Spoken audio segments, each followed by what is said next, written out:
오늘은 성령의 역사로 인한 쓰러짐의 현상, 자, 크게 두 가지로 분류해서 오늘 여러분에게 전달하도록 하겠습니다. 여러분, 시대가 좋아지면 좋아질수록 긍정적인 부분도 있지만 부정적인 부분도 있습니다. 예전에는 한 교회에서 섬기고 한 목사님의 말씀을 들으면서 오직 예수님만 보고 전진하며 나갔어요. 그리고 내가 이곳에 뼈를 묻으리라. 다 이런 신앙으로 신앙생활을 했던 우리 부모의 세대들이 있었습니다. 그런데 지금 우리의 세대는 약간 좀 달라졌어요. 왜냐하면 많은 걸 접할 수 있는 그런 시대를 살기 때문에 그렇습니다. 그래서 내가 섬기는 교회에서 담임 목사님의 말씀만 듣는 것이 아니라 지금은 인터넷에서 클릭만 하면 수없이 많은 영상을 접할 수 있기 때문에 오히려 더 좋은 면도 있지만 반면에 우리에게 부정적인 영향력을 끼치는 것도 많이 있습니다. 자, 그래서 오늘은 여러분들이 여기저기 영상을 뒤지다가 만날 법한 영적으로 좀 헷갈리고 혼란스러운 이런 영역을 오늘 좀 다뤄보려고 합니다. 여러분들이 이제 동영상을 여기저기 막 찾다가 보면은 쓰러져서 막 경련이 일어나고 뒹굴고 막 소리 지르는 이러한 장면들을 보게 될 거예요. 때로는 가만히 드러누워 있는 사람들도 보게 되는 그런 영상들이 많이 나와 있어요. 자, 그래서 오늘 여러분들에게 분별력을 갖게 하기 위해서 두 가지로 성경적 영적 원리를 다루도록 하겠습니다. 여러분, 오늘 본문 말씀에 기록된 이 말씀을 보면 요지는 딱 하나입니다. 그러니까 예수 믿는 사람들 사이에서 일어나는 현상의 목적은 구원입니다. 구원. 그러니까 교회가 하는 모든 목적은 구원에 있어야 하고 이 구원을 위해서 변화와 회복을 나타내야 되는 거예요. 예수님께서 사역을 하셨던 사역의 현장에서 크게 세 가지의 사역을 하셨는데 첫 번째는 말씀을 증거, 즉 천국 복음을 전하시면서 구원의 은혜를 나타내셨고 두 번째는 가르치시는 사역을 하신 거예요. 그동안 유대인들의 잘못된 지식, 이 지식을 갈아엎고 진리 안에서 우리의 속사람을 변화시키셔서 우리를 새로운 새 피조물 되게 하시는 그런 변화의 사역을 하셨습니다. 자, 그리고 예수님께 나온 모든 자들이 가지고 있는 모든 약한 것과 모든 병, 여기에 속한 것은 영적 질병, 혼적 질병, 몸의 질병, 또 삶의 질병, 귀신 들림의 질병, 이 여러 유형의 모든 질병을 예수님께 나온 자들이 다 회복을 했다. 그래서 예수님의 큰 사역을 우리가 구분을 해보면 구원과 변화와 회복입니다. 궁극적인 목적은 구원이고요. 구원을 위해서 변화와 회복의 은혜를 보너스로 주시는 거예요. 자, 그래서 지금 오늘 본문 말씀에 주의 성령이 내게 임하셨으니 이는 가난한 자에게 복음을 전하게 하시려고 내게 기름을 부으시고 눌린 자를 자유케 눈먼 자의 눈을 뜨게 하고 포로된 자를 자유케 하고 주의 은혜의 해를 전파하게 하려 하심이라. 그러니까 하나님의 성령이 하나님의 백성들 가운데 임하시면 마귀의 종에 매여 있던 자들을 풀어주십니다. 그리고 건져내십니다. 그래서 자유케 하시는 거예요. 그 다음 보이지 않던 영역이 열리기 시작해요. 그래서 주의 성령이 임하셔서 믿음을 우리에게 허락하시면 예수 그리스도의 죽으심과 부활을 본 적이 없는데 믿어져요. 그러니까 영의 눈이 열려서 보게 되는 거예요. 그걸 믿음의 눈이라 그렇습니다. 자, 이러한 은혜뿐만이 아니라 눌린 자를 자유롭게 한다. 우리의 죄의 문제를 예수 그리스도에게 전가시키셨고 내가 죽어 있는 상태에서 예수님이 대신 죽으시고 우리를 살리셨다는 이 눌림에서 우리가 자유함을 얻게 되는 거예요. 하나님의 이 은혜를 깨닫게 되는 것, 그것이 바로 성령이 하시는 일입니다. 자, 그래서 오늘 본문 말씀에서 이사야 선지자를 통해 예수님이 오시기 약 700여 년 전에 예언된 말씀이 예수님을 통해 성취된 건데, 주의 성령이 예수님에게 기름을 부으신 것처럼 오순절 임하신 성령의 능력이 예수님의 제자들에게 임하셨고, 그 성령의 능력이 사마리아에서도 임하셨고, 고넬료의 가정에서도 임하셨고, 에베소 지역에도 임하셨고, 그 이후에 하나님의 백성들에게도 임하셨고, 지금도 임하고 계시고 앞으로도 임하실 것입니다. 누구에게? 다시 한번, 누구에게? 오늘 말씀을 나의 말씀으로 들으시면서 적용하는 똑똑한 성도들이 되시기를 축복합니다. 성령의 강력한 역사로 인해 나타나는 현상이 있는데, 그 가운데에서 쓰러지는 현상이 있어요. 대부분 이게 사역의 현장에서 이러한 일이 이루어지면 그렇구나 이해가 되는데, 영상을 통해서 보면 그렇게 좋아 보이지 않아. 근데 이게 매번 같은 장소에 똑같은 사람이 가서 똑같은 쓰러짐의 현상을 반복적으로 체험을 하거나 반복적으로 나타난 부정적인 현상이 계속 나타난다면 그것이 무엇일까 고민해 봐야 돼요. 하나님께서 하시는 성령의 역사의 열매는 반드시 어떻게 나타나냐면 세 가지. 잘 들어주세요. 첫 번째는 구원입니다. 두 번째는 반드시 변화가 옵니다. 안 변하는 게 기적이에요. 다시 한번 시작. 안 변하는 것이 기적이다. 세상에 어떻게 30년 믿었는데 그렇게 안 변한대요? 이런 기적이 어디에 있어, 세상에. 그렇죠? 그 다음에 성령의 역사로 인한 열매, 마지막은 회복입니다. 회복. 질병에서도 치료받고 연약한 문제에서도 노임받고, 그로 인하여서 속사람이 능력으로 강건해지면서 하나님의 성령의 사람으로서의 멋진 삶을 살게 되는 거예요. 그렇기 때문에 이 종종 쓰러지는 현상들이 우리 눈에 보여서 모션이 너무 크니까 거부감이 올 수 있지만, 하나님의 성령의 역사 가운데는 이런 일들이 나타날 수 있다. 제가 치유훈련학교에서 이제 사역자들 훈련을 하면서 많은 분들이 이제 수료를 했는데, 중요한 건 그렇게 영혼을 회복시키고 살리는 사역이, 사람들은 어떤 개념을 가지고 있냐면 치유라는 단어가 나오면 굉장히 거부감을 느낍니다. 그런데 예수님이 하신 사역에는 이 치유가 들어가요. 모든 걸 다 고쳐주셨다고 하잖아요. 그러니까 교회 안에도 이러한 역사가 반드시 있어야 하는 거예요. 당연히 있어야죠. 살아계신 하나님이 함께 하시는데 이런 은혜가 없다면 우리는 좀 의심해 봐야 합니다. 자, 그래서 이렇게 회복, 치유시키는 이 현장에서 나타나는 이 쓰러짐의 이런 현상이 왜 우리에게 오는 것인가? 자, 이제 첫 번째, 성령에 압도되어서 쓰러지는 현상이 우리에게 나타날 수 있습니다. 어떤 사람은 누가 쓰러졌대, 사역 현장에서 이런 일이 있었대, 그러면 나도 쓰러지고 싶어서 그런 현장을 막 다니는 사람이 있어요. 근데 희한해. 여기 가봐도 안 쓰러져? 저기 가봐도 안 쓰러져. 그러면 내 안에서 굉장히 궁금하죠? 근데 이때 사역자들이 쑥 기도하고 지나가다가 쓰러질 때까지 손을 안 떼.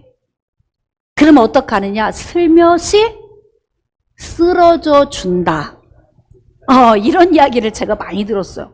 아니, 난 도무지 안 쓰러지는데 계속 손을 올리고 있으니까 그냥 쓰러져 줬다.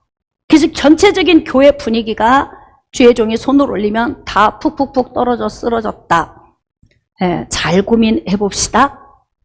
여러분, 그때그때마다 카이루스의 때가 있어서 하나님의 성령이 강력하게 사로잡으실 때가 있어요. 그래서 압도적인 성령의 은혜를 주시되 어떻게 주시느냐? 전체에 있는 사람이 다 두두둑 떨어지면서 쓰러지는 것이 아니라 각 사람에게 계획한 하나님의 카이로스의 때가 있어요. 그러니까 저 사람은 쓰러지는데 나는 안 쓰러질 수 있어요. 근데 왜 쓰러지느냐? 강력한 성령이 우리를 압도하면 내가 견딜 수 없어, 그 은혜에.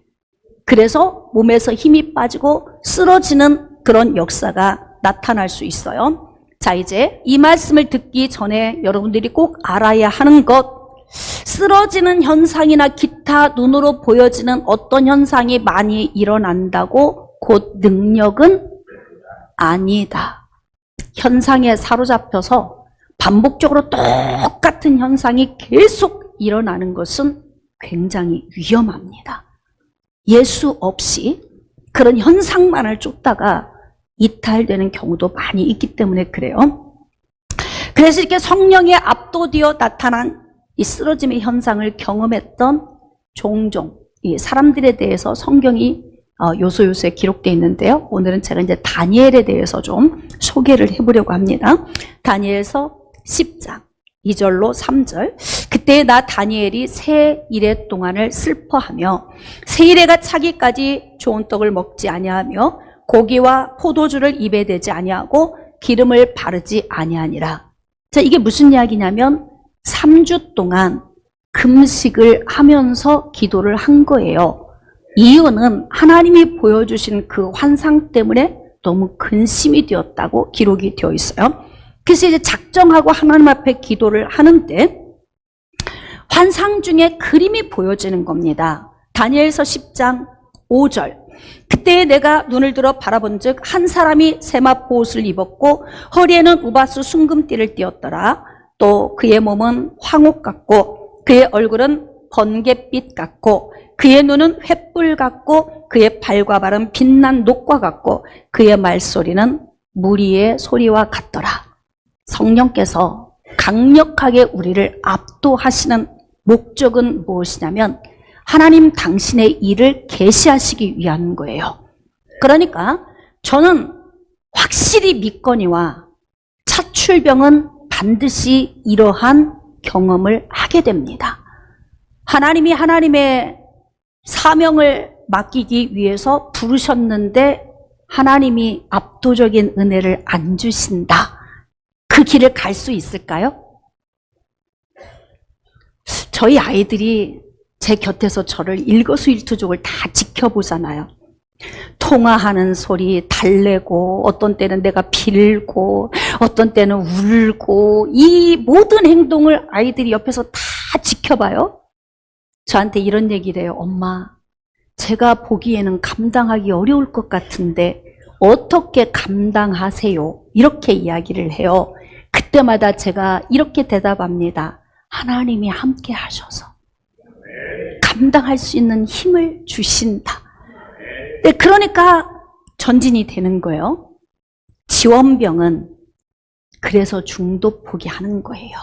압도적인 성령의 역사를 경험한 사람은 내 힘으로 하는 것이 아니라 하나님의 힘과 능력이 있기 때문에 감당하는 거죠. 하나님께서 압도적인 은혜를 주시는 게 매번 뜨겁거나 매번 압도적으로 오시거나 매번 우리의 삶 속에서 뭔가 느껴지게 오시지는 않습니다. 그럼 어떡하느냐? 인생의 전무후무하게 한두 번 정도 하나님이 경험케 하시는 건데요. 그 경험된 은혜를 기억하면서 그 은혜가 내게 임하셨기 때문에 그 은혜를 강력하게 소유하고 그때부터는 어떻게 하느냐? 믿음으로 가는 거야. 강력한 하나님의 은혜가 내게 임하셨고 하나님이 나와 함께 하신다. 그러니까 그 은혜를 가지고 가는 거예요. 20년, 30년 전에 압도적인 은혜를 체험했지만 지금도 여전히 내게 주신 은사는 유효하고 하나님 나라의 일을 할 때에 손을 얹은 즉 낫는 역사가 있고 주의 복음을 담대히 전하게 하는 은혜가 있다는 거예요. 그래서 하나님께서는 사명을 맡겨주실 때에 이런 압도적인 은혜의 체험을 주십니다. 사명의 크기는 다릅니다. 사명자는 목사만 사명자가 아니에요. 오늘 찬양단이 앞에서 찬양하면서 막 기뻐 뛰었어요. 제가 저 모습을 보면서 이거 압도적인 은혜 받지 않고 저렇게 할 수 있을까? 네? 하나님의 성령의 은혜가 나를 사로잡아서 그 은혜를 알기 때문에 하나님께 그런 영광을 올려드리는 거예요. 그런 것처럼 우리 각 사람에게 주어진 사명이 각기 분량대로 주어졌기 때문에 이 분량을 감당하게 하기 위해서는 하나님이 압도적인 은혜를 주실 수밖에 없어요. 근데 이때 반드시 꼭 바닥으로 푹 쓰러진 것만, 그것만이 압도적인 은혜는 아닙니다. 그러나 여러분들이 어느 땐가 기도의 체험이나 찬양의 체험이나 말씀의 능력 안에 거할 때 뭔지 모를 내게 하나님이 나를 압도적으로 사로잡고 계시는구나 라는 것을 느낄 때가 있어요. 여러분이 앉아 있어서 안 쓰러졌을 수도 있어요. 이제 종종 그런 일이 좀 일어날 수 있는데 왜 저래? 이렇게 생각하시면 안 돼요. 그런 일이 있을 수 있다. 이것을 여러분이 이제 믿음으로 받아들여야 돼요. 왜냐하면 성경에 기록이 되어져 있으니까. 그런데 다니엘에게 하나님의 은혜가 임했는데 환상 가운데서 하나님의 보좌의 영역이 다 보였어요. 이러한 비밀스럽고 은밀한 영역을 보여주신 것은 하나님을 인정하고 하나님이 주신 그 계획 안에서 사명을 감당하게 하기 위해서 주신 것 아닙니까? 다니엘서 10장 7절, 이 환상을 다 다니엘이 홀로 보았다. 근데 이 환상을 보고 난 다음에 어떤 은혜가 있으냐면 8절 말씀에 그러므로 나만 홀로 있어서 이 큰 환상을 볼 때에 내 몸에 힘이 빠졌고 제가 벌써 사역으로서 오랜 세월을 사역을 했는데 특히 이제 제가 치유훈련학교에서 이제 목회자들 또 이제 사역자들 이제 훈련을 할 때에 제가 경험한 어떤 그런 걸 보면 성경에서 일어난 일이 지금 우리 현실에서도 일어납니다. 그런데 그러한 힘이 빠지고 때로는 입신을 하거나 정신을 잃어버리는 그런 깊은 은혜의 자리로 들어가는 은혜를 주실 때가 있어요. 이렇게 힘이 몸에서 쭉 빠지고 깊이 잠이 들었다는 거예요. 근데 한 손이 있어 나를 어루만지기로 내가 떨었다. 하나님의 강력한 은혜가 임하면 거룩한 두려움이 좀 있어요. 그래서 자기도 모르는 내 삶에 잔떨림이 있습니다.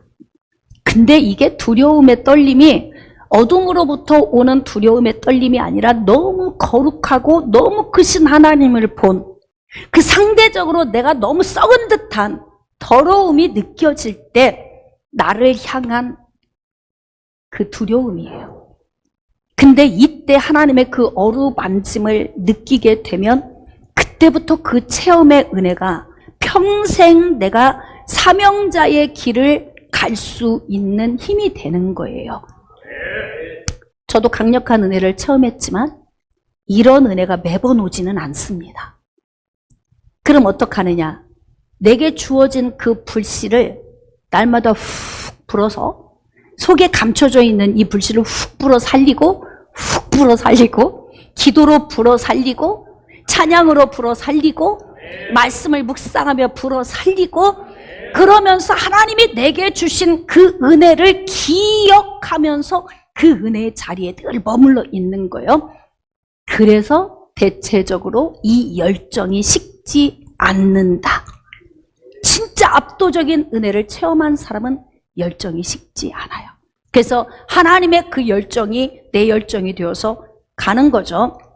이렇게 거룩한 두려움 안에 떨고 있을 때 하나님이 천사를 통해서 어루만져 주시고 음성을 주시는데 뭐라고 하시냐면 다니엘서 10장 11절 말씀 내게 이르되 큰 은총을 받은 사람 다니엘아 그래요. 제가 일을 해본 것 중에 목회가 가장 신바람 나고 가장 재밌는데 가장 가까운 사람들이 저를 지켜볼 때는 어떻게 감당하냐 그래요. 그러니까 힘들긴 하지만 신바람이 나는 이유는 하나님의 성령이 압도적인 은혜로 나를 붙드셨기 때문에 그래요. 은총을 받은 사람 다니엘아 그렇습니다. 여러분은 은총을 받으셨습니까? 할렐루야. 그러니까 강력한 성령의 은혜가 있을 때 휘청하면서 뭔가 하나님의 은혜가 나를 사로잡는 이런 은혜가 있을 때 할렐루야. 하나님이 나를 지금 붙들고 계시는구나.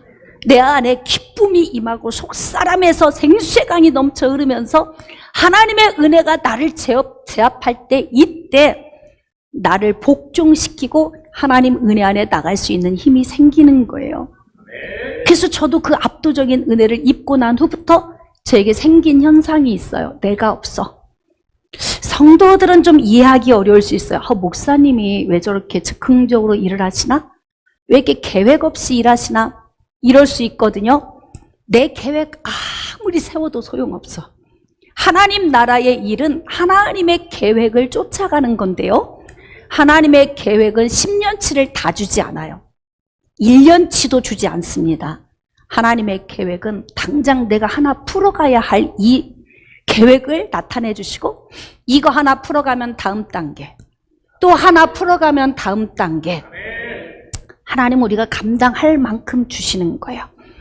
그래서 언제라도 하나님이 명령을 내리시면 내가 없고 하나님의 말씀에 순종할 수 있는 사람이 되는 거죠.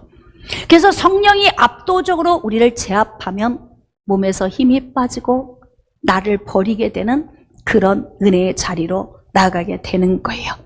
그래서 떨며 하나님이 주신 그 은혜 안에 일어난 거죠. 자, 12절. 그가 내게 이르되 다니엘아 두려워하지 말라. 네가 깨달으려 하여 내 하나님 앞에 스스로 겸비하게 하기로 결심하던 첫날부터 네 말이 응답받았다. 우리가 기도하는데 하나님이 반응이 없어. 얼마나 답답한 일이에요? 제가 사역을 하면서 참 힘들 때가 있어요. 언제 힘드냐면 예수님 하고 불렀는데 내가 무뎌졌어. 감각이 안 느껴지는 거예요. 찬양을 드리는데 내 속에서 뜨겁지가 않아. 이때 정말 힘들어. 말씀을 묵상하는데요, 이 말씀이 달콤하게 느껴지지 않아요. 단꿀같이 느껴지지 않을 때 참 괴롭습니다. 내가 주님과 무뎌졌구나. 많이 단절되어 있구나. 이때가 가장 괴로울 때예요. 그럼 그때는 어떻게 해야 되느냐? 빨리 유턴해서 다시 불씨를 기도로 훅 불어서 살리고, 찬양으로 훅 불어 살리고, 또 말씀을 묵상하며 훅 불어 살려서 다시 내 영이 압도적인 은혜의 자리로 돌아가는 것. 그러니까 영성은 출발점으로 잘 가는 사람이 영성이 있는 사람이에요. 하나님과 함께 출발했던 그 자리, 나를 압도적으로 제압했던 자리, 내가 제압당했던 자리, 그 자리로 빨리빨리 성큼성큼 걸어서 얼른 가서 그 자리에서 활활 타오르는 그 불꽃을 가지고 하나님이 주신 사명을 감당할 때, 이때가 우리가 가장 기쁘고 행복할 때요. 가장 파워풀할 때죠. 자, 명심할 것. 매일 쓰러지는 것이 아니다. 이 강력한 은혜는 항상 오는 것이 아니다. 여러분, 증거 한 번 봤으면 되지. 뭔 증거가 더 필요해? 네? 의심이 많은 도마처럼 직접 내가 만져보고 내 눈으로 봐야 알겠다. 근데 예수님이 뭐라고 하세요? 너는 본고로 믿느냐? 보지 못하고 믿는 자가 더 복이 있도다. 그러니까 그 시대에 예수님의 죽으심과 부활을 지켜봤던 그 제자들보다 보지 않고 믿는 우리 믿음이 훨씬 큰 거예요. 할렐루야. 그것이 믿어지는 은혜는 성령의 은혜가 나를 제압했기 때문이에요. 저는 쓰러져 본 적이 없는데요. 그럼 제압당하지 않은 거예요? 아니요. 오늘은 꼭 쓰러짐에 대한 이해가 필요해서 오늘 다루는 거예요. 이렇게 하나님의 성령이 강력하게 임할 때 이런 쓰러짐의 현상이 나타나고 안에서는 생수의 강이 넘쳐 흐르면서 속사람이 강건해지기 시작합니다. 그래서 이전에는 내가 살았지만 이후에는 내 안에 그리스도께서 살게 되는, 그래서 기쁨과 감격이 넘치게 되는 거죠. 여러분, 단순히 여러분이 교회 가면 막 목사님 설교가 뭐 은혜로 와야 내 속에서 기쁨이 있다. 그래서 마치 막 목사님에게 내 기쁨이 달려있는 것처럼 목사님에게 목숨 거는 사람이 있어요. 목사님과 단절돼 버리면 그냥 말씀도 안 들어오고 모든 것이 거기서 끝이야. 그건 압도적인 은혜를 체험하지 않았기 때문에 그래요. 압도적인 은혜를 체험하면 하나님과 나와의 1대1의 관계성 속에서 하나님이 주시는 그 풀이 내 속에서 타오르는 걸 내가 스스로 느낄 수가 있어요. 자, 이렇게 하나님은 당신의 목적을 위하여서 우리에게 강력한 은혜를 부어 주십니다. 자, 그렇다면 두 번째, 성령이 강력하게 임하시면 어떤 쓰러짐이 있냐면 어둠이 드러날 때, 이때 쓰러지는 현상이 있습니다.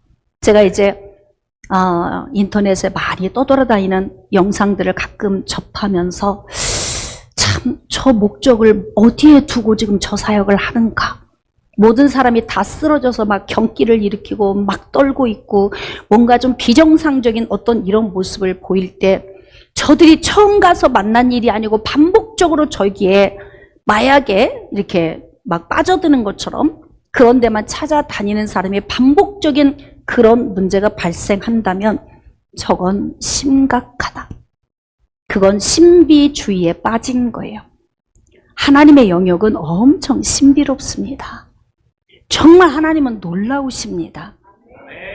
여러분들은 부러진 뼈가 붙는 것을 하나님이 하신 거라고 믿을 수 있어요? 경험한 분은 아멘 소리가 좀 커. 그냥 여러분은 앞으로 바라보면서 믿음으로 고백하는 사람은 좀 작고, 우리 지금 이상법 안수 집사님이 정말 이 위암과 사투를 벌이는데 4년 반을 잘 하나님의 은혜로 견뎌내고 지금 이제 예배에 나오셨어요. 못 걷던 분이세요. 일하다가 사다리에서 떨어져가지고 하반신이 마비됐고 신경을 4개씩 기계를 통해서 하반신에 4개씩 신경이 흘러가도록 전기 자극을 통해서 겨우 신경이 이제 살아있는 그런 상태에서 저를 만나서 기도를 받고 하나님이 주신 은혜로 건강하게 걷게 된 거죠. 그래서 우리 성전 이쪽으로 이전하고 이게 지하에서부터 3층까지 어마어마한 이 전기 공사를 이상법 안수 집사님이 혼자 다 했다고. 네? 휠체어로 교회를 왔다가 하나님의 은혜 안에 회복된 거예요. 죽은 신경도 살리시는 하나님. 그러니까 그 놀라우신 능력을 나타내니까 하나님은 참 신비로우신 분이에요. 우리가 참 이해하기 어렵습니다. 눈이 안 보이고 신경이 눌려서 실명을 했는데도 하나님이 열게 하니까 보여지는 은혜. 이현식 원사님 이야기하는 거예요. 난 남 이야기 듣고 하진 않아요. 제 사역의 현장에서 있었던 이야기들을 여러분에게 들려드리는 거예요. 그러나 신비주의를 쫓는 것은 위험합니다. 하나님은 신비로우신데 하나님이 하시는 역사만 우리가 쫓아가면 참 좋은데 인간의 영적 탐욕의 욕망으로 인하여서 없어도 될 어떤 현상들이 반복적으로 일어나는 것은 신비주의입니다. 그건 정말 위험하죠. 제가 그래서 이렇게 어둠이 드러날 때 나타나는 그 쓰러짐의 현상의 원리를 좀 설명하겠습니다. 여러분, 어둠은 두루두루 다니면서 배회를 하다가 사람을 공격합니다. 하나님의 형상대로 지음받은 사람을 공격하다가 자기가 좋아하는 어떤 속성이 발견되면 공격해서 들어와요. 만약에 아이를 임신을 해서 복중에 있는데 계속 부부가 싸운다. 그러면 아기 그 안에 있잖아요. 복중에 태아에게 어둠이 들어갈 수 있어요. 그래서 태어나면서부터 아토피를 앓거나 아니면은 막 경기를 하거나 아이가 정상적으로 자라지 못하는 이런 경우를 만나기도 해요. 우리는 영적인 걸 잘 모르니까 애가 아프구나 이 정도만 생각을 하는 거예요. 어떤 경우에는 어려서 자라다가 어떤 충격을 받거나 상처가 어려서부터 있으면 그 상처를 타고 어둠이 들어오기도 합니다. 또 우리가 이제 성장하는 과정 중에 성인이 되어 어른이 되었어도 그 인생에 힘겨운 문제를 만날 수 있어요. 어둠이 두루두루 다니다가 어떻게 하냐면 우리의 심리적인 요인을 공격해 들어올 수 있어요. 여러분, 어떤 분은 이렇게 설교를 하시더라고요. 예수 그리스도를 믿는 사람에게는 귀신이 들어오지 않는다. 근데요, 오히려 불신자보다 교회와 앉아 있는 사람들에게 어둠이 더 많습니다. 왜인 줄 아십니까? 어둠은 불신자에게 관심이 없어요. 이미 죽어 있으니까. 근데 어둠은 누구에게 관심이 있냐면 하나님의 백성들에게 관심이 훨씬 많아. 빼앗겼기 때문에 다시 자기 소유가 되게 하기 위해서 막 두루두루 다니면서 공격을 하는 거예요. 그래서 언제 어둠이 사람 안에 들어오냐면 예수 그리스도를 믿으면 성령의 능력이 우리의 영 안으로 들어옵니다. 보혜사 성령이 오시면 너희 속에 거하시고 너희와 함께 하신다 말씀하시잖아요. 너희 마음 안에 있느니라 그래요. 그 마음 안이 뭐냐면 영혼을 의미하는데 영혼도 더 깊이 들어가서 세분화시키면 하나님이 우리의 영 안에 들어오시는 거예요. 우리의 혼의 요인은 지성과 감성과 의지적인 것이 있어서 그동안 내가 살아오면서 입력된 모든 지식이 혼적인 요인 안에 들어있는 거예요. 악하고 더럽잖아요. 그러니까 어둠이 공격해 들어오기가 아주 좋아요. 구원받아 예수가 믿어지는데도 계속 악한 생각을 해. 부정적인 생각을 하고요. 미워해요. 교만해요. 탐욕이 있어요. 이런 마귀가 좋아하는 어떤 요인이 있으면 어둠이 그 요인을 타고 안으로 들어갑니다. 그러면 그때부터는 어떤 현상이 빚어지냐면 첫 번째 단계는 틈을 타는 단계요.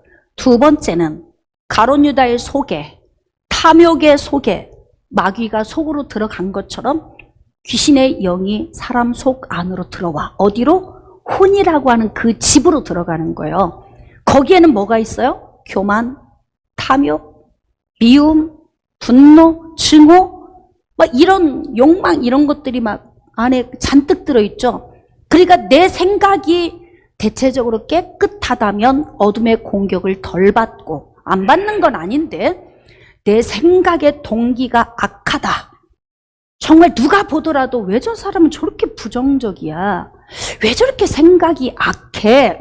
라고 분류가 되는 유형의 사람이라면 어둠의 공격을 끊임없이 받습니다.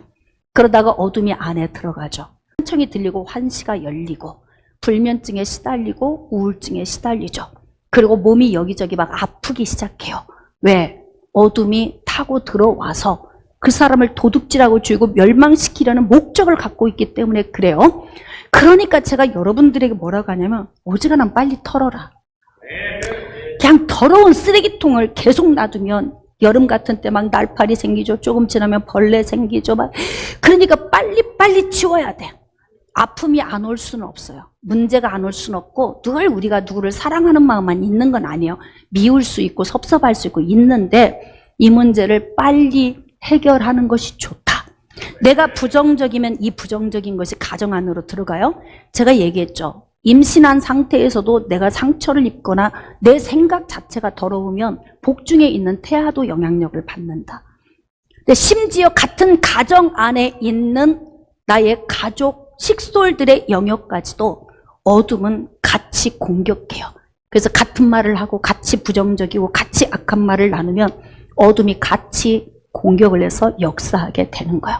그렇기 때문에 정말 우리의 생각을 깨끗하게 하는 것, 이게 아주 중요합니다. 그래서 어둠이 안으로 들어가면 그 다음부터는 어떤 현상이 오냐면 눌림의 단계가 와. 눌려. 왜 이렇게 숨도 잘 안 쉬어지지? 왜 이렇게 생각도 넓은 밖으로 안 나가지? 어디 하나에 확 잡혀 잡혀 있으면 그러면 그 넓은 생각을 못 하는 거예요. 제가 일부 예배 때도 말씀드렸지만 엄마 우리는 왜 이렇게 용돈을 안 주시는 거예요? 다른 애들은 한 달에 30만 원씩 받아요. 그런데 이 엄마는 엄마 돈 없어. 그리고 용돈을 조금씩밖에 안 줘. 그러더니 결혼할 때가 딱 됐는데 돈을 3억을 들고 온 거야 엄마가. 왜요 이게? 네 용돈 줄여서 엄마가 이거 모아놨다. 이걸 누가 알 거야? 에? 그러니까 어느 한 단면과 이면만 보고 평가하지 말고 우리의 시선을 넓게 보면서 좀 넓게 이해하려고 하는 폭이 우리에게 필요해. 누구에게 좋은 거야 이게? 여러분 자신 한 사람 한 사람에게 좋은 거예요. 그렇지 않으면 눌려. 인생에 재미가 없어. 이 눌려있는 상태에서 살면요 어둠이 계속 공격해서 들어와요. 그러면 어디까지 가냐면 귀신 들림의 단계까지 갑니다. 교회 안에 귀신 들린 사람이 얼마나 많은 줄 아십니까? 제가 치유훈련학교에서 치유사역을 할 때 어쩌면 이렇게 안에 그렇게 그냥 힘겨운 게 많아서 이거 손을 대야 하는데 끝도 없어. 한도 없고. 근데 성령이 강력하게 임하시면 안에 들어와 있는 어둠들이 견디질 못해. 그래서 어떡하느냐? 발작 증세가 일어나는 거예요. 그래서 막 경기를 일으키죠. 막 가래를 뱉어내고 침을 뱉어내죠. 막 소리를 지르죠. 막 경련이 일어나죠. 이런 현상이 일어나요. 이건 제가 경험한 이야기이기도 하지만 성경에 똑같이 나와 있어요. 마가복음 9장에 보면 불에도 넘어지고 물에도 넘어지는 귀신 들린 아이를 데려왔는데요. 진짜 제가 사역을 해보니까 사역 현장에서 그런 일이 비일비재하게 일어나. 겉으로는 다 멀쩡해. 심지어는 어떻게 하냐면 멀쩡하게 살다가 와서 어둠이 드러나면 목사님 제가 이러는 줄 몰랐어요. 그리고 자기가 자기한테 놀래. 우린 우리를 그렇게 모르고 사는 거예요. 그 영향력이 내 인생을 점점 좀먹죠. 어둠에 들리면 인생이 형통할 수가 없어요. 벌써 우리 삶 자체가 도둑질을 맞는 거예요. 근데 중요한 건 뭐냐면 성령의 능력이 강력하게 임하였을 때 어둠이 안에서 견디지 못하고 드러나면 이때 영권이 없으면 이거 해결 못 해줍니다. 그러니까 어떻게 반복적으로 쓰러져 있어. 경기 일어나요. 막 경련하고 거품 나오고 소리 지르고 하는데 한참 하다가 그냥 다 일어나세요. 일어나세요 하니까 다 털고 일어났어. 해결된 거예요? 안 된 거예요? 안 된 거예요. 해결 안 된 겁니다. 그러면 이 사람이 다음에 그 집회에 또 가면 또 어떤 현상이 일어나요? 반복적인 현상이 또 일어나. 또 쓰러져. 또 경기해. 또 토해내. 또 소리 질러. 이게 매번 반복적으로 일어나. 능력입니까? 우리 눈으로 보여지는 현상으로 능력을 평가하시면 안 돼요. 여러분 이렇게 하나님의 성령이 압도적으로 제압하는 현장에 가면 어둠이 드러나서 두려워서 막 떠는 거야. 이걸 해결을 안 해주면은 반복적으로 그런 현상이 나타나니까 사람들은 그 영상 보고 오 여기 대단한가 봐. 여기 한번 가보자. 근데 쓰러졌다가 벌떡 일어나서 와 다음에 또 가야 돼. 왜 또 가야 돼요? 해결이 안 됐으니까 가야 돼요. 자 그러면 이 영적 충돌 현상으로 나타나는 그 증상을 제가 좀 쭉 나열해 볼 테니까 잘 들어보세요. 어둠이 들어온 상태가 이제 발견돼서 하나님의 성령에 의하여서 드러나면 어떤 느낌이 오냐면 찬물을 끼얹듯이 오싹하고 차가운 느낌이 느껴져. 이제 여러분이 분별할 수 있어야 돼요. 여러분 제가 여러분을 위해서 주양 목사님이 기도하면 어떤 분은요 등이 쩍쩍 갈라지는 것 같은 얼음이 마치 갈라지듯이 그런 느낌이 있다고 하는 분도 있어요. 어떤 분은 여름에도 내복을 4겹을 껴입고 추워서 산후풍이다 이러고 수십 년을 그렇게 산 분들도 있어요. 어둠이 들어오면 대체적으로 몸이 냉합니다. 특히 여러분 잘 생각해 보세요. 어디 무릎이나 어디가 시큰거리고 아픈데 거기가 그렇게 시려. 찬 느낌이 있어요. 이 어둠이 와서 붙들고 있으면 그런 현상이 올 수도? 다 그런 건 아니에요. 대체적으로 그럴 수도 있다 그런 거죠. 춥고 떨리는 증상, 냉한 증상, 시린 증상, 쭈뼛쭈뼛한 증상, 눈이 파르르 떨리거나 깜빡임, 때로는 꼼짝없는 힘으로 눌려가지고 막 잔떨림이 있으면서 경련이 일어나는 것, 막 뭐가 짓누르는 것 같은 현상, 몸이 사시나무 떨리듯이 막 떨리는 현상, 갑자기 비정상적인 행동을 해요. 영적 원리를 봅시다. 부흥집회 같은 경우 부흥집회 끝나고 나면 우리가 생각하지 못한 문제점이 발견될 때가 있어요. 왜 그러느냐? 그래서 부흥집회를 할 때 이 영적인 걸 아는 사람들은요, 이 터치를 참 조심스럽게 해야 돼요. 막 불러 하고 막 한다고 이게 되는 게 아니고, 그리고 부흥강사 목사님은 가버렸어. 근데 마지막 날 안수기도 할 테니까 머리 감고 깨끗이 하고 오세요. 옛날 우리 때는 그랬다고요. 근데 그렇게 해서 이제 마지막 날 안수기도를 한다고 목사님이 막 손을 짚고 지나갔어요. 근데 갑자기 집회 끝나고 강사님은 가셨는데 교회에 막 문제가 발생하기 시작해요. 뭐가 발생돼요? 어둠이 드러난 현상.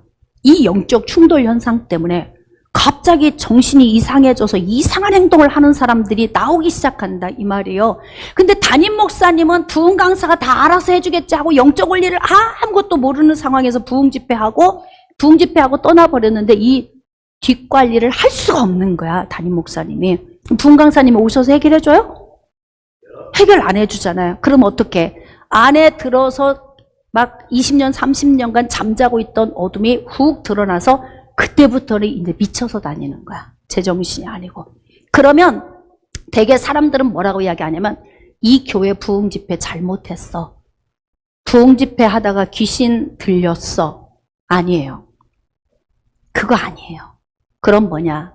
이미 우리 안에 들어와 있는 어둠의 영이 못 견디고 드러나는 거야. 못 견디고. 그러면 그 부분을 어떻게 해야 되냐면 부흥 강사 목사님이 떠나고 나면 담임 목사님이 이걸 해결을 해줘야 돼. 근데 이 영적인 걸 깊이 다뤄보지 않은 사람은요, 그걸 읽어내질 못해요. 그래서 어떡하느냐? 그냥 부교업자한테 데리고 나가, 빨리 데리고 나가. 그냥 사람들 눈에 보이는 게 아니고 데리고 나가. 그냥 이렇게 해버리고 만다고. 그러면 어떻게 해? 이 사람은 그냥 그렇게 살게 되는 거예요. 어둠이 한번 드러나 버리면 정상으로 돌아오기는 쉽지 않습니다.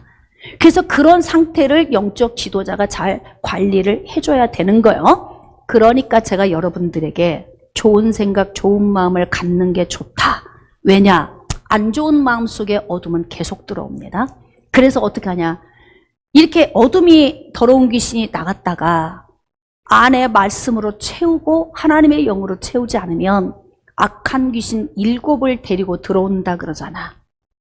그러니까 하나님의 말씀의 영적 원리에 여러분이 순종하고 나가지 않으면요, 아무도 몰라. 겉으로 보기엔 멀쩡해. 예배도 잘 드려. 근데 깊이 들어가 보세요. 여러분 자신 스스로가 알잖아. 잠하나, 입맛 없어, 무기력해, 여기저기 아픈 질병이, 없던 질병이 막 생겨. 이 문제가 오잖아요. 그게 다 영적인 것으로 오는 현상이에요. 그러니까 왜냐하면 불신자들은 오히려 잘 사는데 예수 믿는 사람들이 더 많이 눌리고 더 힘들어. 어둠은 불신자에게는 관심이 없다고 했잖아요.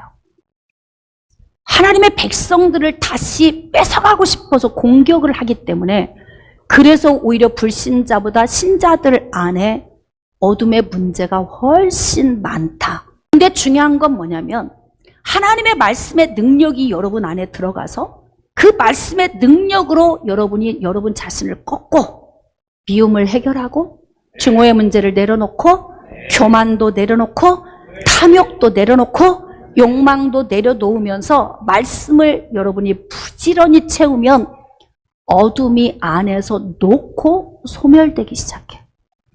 제가 그래서 치유훈련 학교를 하면서 결론을 얻은 게 뭐냐면 말씀이 해결이다. 말씀을 여러분이 아멘하고 받아들이면서 그 말씀의 능력 안에 나를 쳐서 복종시키기, 나를 죽이는 일밖에는 없어. 내가 죽이지 않으면 어떻게 되냐면 예수님 내 안에 영을 채우고 계셔도요, 내 혼 안에 지저분하고 너저분한 것들이 많으면 매일 눌려 살아. 아니 예수 믿는다며 왜 얼굴이 이렇게 기미가 껴서 새카매? 왜 그러는 거야 도대체? 본인은 알까요 모를까요? 사람들에게 설명을 할 수 없지만 자기 자신이 알까 모를까? 오늘 대답들 하세요. 대답 안 하면 안 끝낼 거니까. 자기 자신이 알까 모를까? 알아. 알게 돼 있어요. 절대 모르지 않아요. 알아요. 그러니까 하나님 말씀 안에 나를 복종시키는 게 아주 중요해요. 그래서 성령의 강력한 은혜가 임하면 이런 영적 충돌 현상들이 있어요. 격렬한 경련이나 몸부림, 어딘가 몸 안에서 꿈틀꿈틀 반응하는 현상, 톡톡 튀는 현상, 목 주위가 뻘개지거나 뻣뻣해지고 가슴 두근두근, 답답, 한숨 토해내는 거, 가래뱉는 거, 기침, 할, 파품, 딸꾹질, 토함, 이거 제가 다 경험하면서 제가 다 기록한 거예요. 그 현상이 나타나는 현상. 막 손발에 쥐가 나고 저리고 막 눈이 침침하고 혀가 어눌해지고 귀가 안 들리고 귀에서 이명이 나고 환청, 환시, 눈이 사악해지고 막 혀가 길게 빠져나오고 막 악취도 나고 짐승의 울음소리도 내고. 여러분, 성령은 인격이셔서요 절대 비인격적인 행동을 하게 안 하십니다. 막 여우 울음소리나 막 개 짖는 소리나 이거 성령이 하시는 일이 아니에요. 어둠의 드러남의 현상이에요. 근데 이 시대에 어떻게 오해를 해요? 거기 가면 성령의 기름 부으심이 강력하대. 가봤더니 막 개 짖는 소리, 여우 울음소리, 막 기어다니면서 웅웅 하면서 무슨 성령이 그런 일을 하죠? 네? 성령은 인격이십니다. 제가 염려가 돼요. 왜 오늘 이런 말씀을 들고 서 있냐면 너무 영상이 성경적이지 않은 비성경적인 영상이 너무 많이 돌아다녀서 행여 그것이 능력이고 신령하고 영적인 것이라고 여러분들이 오인하고 신비주의를 쫓아갈까 봐. 그래서 말씀을 드리는 거예요. 할렐루야. 성령의 강력한 역사로 어둠이 드러나는 영적 충돌 현상이 나타나면 그것은 반드시 치료받아야 돼. 반복적으로 그런 현상이 드러나도록 방치하면 안 돼요. 그러니까 영적 지도자들은 매일같이 쓰러지고 다 쓰러져서 막 경기하고 막 몸 흔들고 하는 이게 능력이 아니라 능력이 없어서 반복적으로 그 일을 하는 거예요. 깨달아지시면 아멘. 능력이 있으면 두 번 다시 그런 행동이 안 나오도록 해결해 줘야 맞습니다. 깨달아지시면 아멘. 그래서 여러분들이 신앙생활을 할 때 어느 영상을 보더라도 영적 분별력을 가지고 할렐루야, 이 성경적으로 여러분들이 다 이렇게 설명하고 해석할 수 있도록 하시면 돼요. 자, 그래서 결론적으로 성령의 역사는 어떤 열매를 나타내냐면 구원과 변화와 회복의 은혜를 반드시 나타냅니다. 그러니까 성령의 능력 안에 말씀, 기도, 찬양의 은혜가 있으면요, 여러분 이 불면증도 없어져. 예배 잘 드리면 불면증 없어지잖아요. 입맛도 좋아지고 무기력감도 떠나가고. 이게 왜냐하면 여러분이 성령의 능력 안에 거하기 때문에 그래요. 안에 있는 어둠들이 여러분을 놓고 조금씩 떠나기 때문에 그렇습니다. 자, 그래서 결론적으로 성령의 능력 안에 쓰러지는 이러한 쓰러짐은 반드시 나타날 수 있지만 반복적인 현상이 지속되는 것은 회복이 안 되는 것이다. 그래서 반복적인 부정적인 현상이 나타나는 거예요. 그래서 이렇게 반복적으로 회복되지 않는 현상을 드러내는 장소에 가면 오히려 여러분들이 더 많은 어둠의 영향력을 받고 옵니다. 제가 가지 말라고 한다고 막 안 가겠습니까? 그러니까 방법은 가지 마세요. 이것보다는 여러분에게 설명을 해서 알게 하고, 그리고 얼마나 이 영적인 세계가 복잡다단한지를 깨달아 알고 아무데나 아무 영상이나 아무 말씀이나 뒤지지 않고 정말 여러분이 성경 붙들고 통독하면서 할렐루야, 예배에 열심히 참여하면서 그 성령의 능력 안에 하나님의 압도적인 성령의 능력을 체험하면서 복종하고 사명을 감당하며 사는 그런 은혜가 있기를 축복합니다. 좀 정리를 해보겠습니다. 성령의 능력 안에는 쓰러짐의 현상이 반드시 있다. 압도적인 성령의 능력으로 사명을 감당하게 하는 강력한 은혜도 있지만 하나님의 성령의 역사가 강력한 곳에는 어둠이 견디지 못하고 드러나는 현상도 있다. 그러니까 어떤 현상이 나쁜 것만은 아니에요. 그러나 위험한 건 무엇이냐면 어둠이 드러난 현상이 반복적으로 지속되는 것은 치료가 안 된 것이다. 그건 능력이 아니에요. 거기 가면 막 쓰러진대. 거기 가면 그렇대. 그래서 모든 영상이 매번 똑같은 영상이 떠. 계속 경기하는 영상이. 그건 회복이 아니에요. 능력이 아닙니다. 그래서 저는 여러분들이 하나님의 말씀으로 무장하고 영적 원리를 통해서 적용하면서 절대 속지 않고 똑똑한 성도가 되어서 성령의 능력 안에 승리하는 삶을 사시기를 주님의 이름으로 축복합니다.